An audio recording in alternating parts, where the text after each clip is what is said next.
एक स्टॉक जिस पर हम फोकस करेंगे वो है विशाल मेगा मार्ट।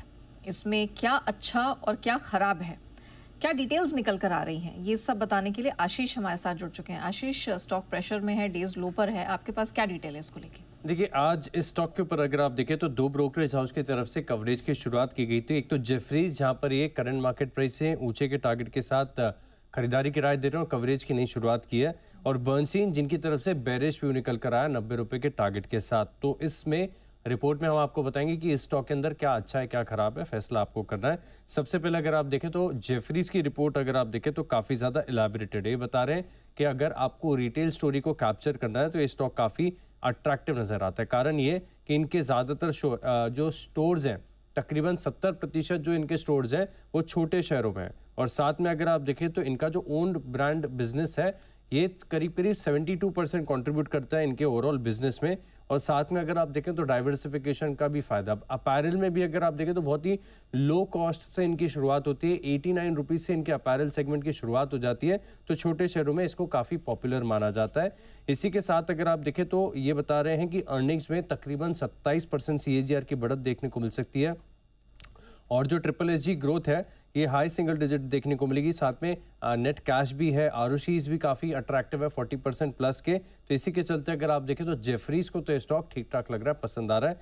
लेकिन वहीं बर्नस्टीन का व्यू अगर आप देखें तो बता रहे हैं कि लगातार इस सेगमेंट में भी कंपटीशन बढ़ता जा रहा है, और इसी के चलते अगर आप देखें तो ऑफलाइन और ऑनलाइन दोनों तरीके से इन्हें कंपटीशन मिल रहा है। मार्जिन घटेंगे, साथ में ये भी कह रहे कि मार्जिन अब पूरी तरीके से पीक आउट हो चुके हैं, और यहाँ पर मान रहे कि अब अर्निंग्स में आपको धीमापन देखने को मिलेगा। इसके लिए इन्होंने अंडर परफॉर्म की रेटिंग के साथ कवरेज की शुरुआत की है और टारगेट दिया सिर्फ 90 रुपए का।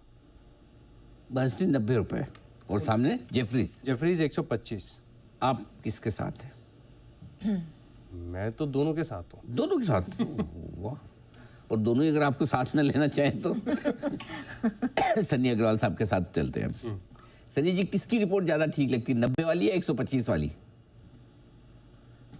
आई थिंक अनिल जी 125 वाली ठीक लगती है। बस मेरा एक ही कॉशियस यहाँ व्यू रहेगा कि वैल्यूएशन काफी एक्सपेंसिव है, और इन करंट अनसर्टन एनवायरनमेंट अगर जिस तरह से हमने ट्रेंड में भी देखा कि काफी अच्छी ग्रोथ रिपोर्ट करने के बाद भी जब माइनर एक डिसअपॉइंटमेंट आती है तो कहीं ना कहीं एक पी कंप्रेशन होता है।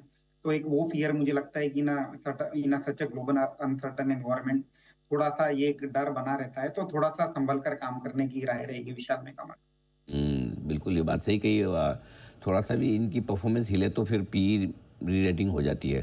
तो सही कहा। एक और स्टॉक जिसका हम जिक्र नहीं है, ट्रेंट है, वो हमारी इस साल की पिक के तौर पे फंडामेंटली सब मजबूत है, ग्रोथ है, सब है। लेकिन प्रॉब्लम वही है, 18% से ग्रोथ 16 या 14 हो जाए तो भी कम लगती है, क्योंकि ये स्टॉक महंगे होते हैं ये। इसलिए मेरे ख्याल से एक ज़्यादा गिरावट वाले शेयरों में निफ्टी का शेयर होने के बावजूद ये गिरा है, तो ये भी थोड़ा सा एक हमारी रिकमेंडेशन लिस्ट में। लेकिन ठीक है, थोड़ा सा वक्त लगेगा। अगर किसी के पास है इन्वेस्टमेंट तो स्टॉक की क्वालिटी में इश्यू नहीं है, महंगा था तो थोड़ा करेक्शन होता है, कभी कभार समय ज़्यादा लग जाता था, इसमें भी लगेगा। लेकिन है तो आप डेफिनेटली होल्ड करें।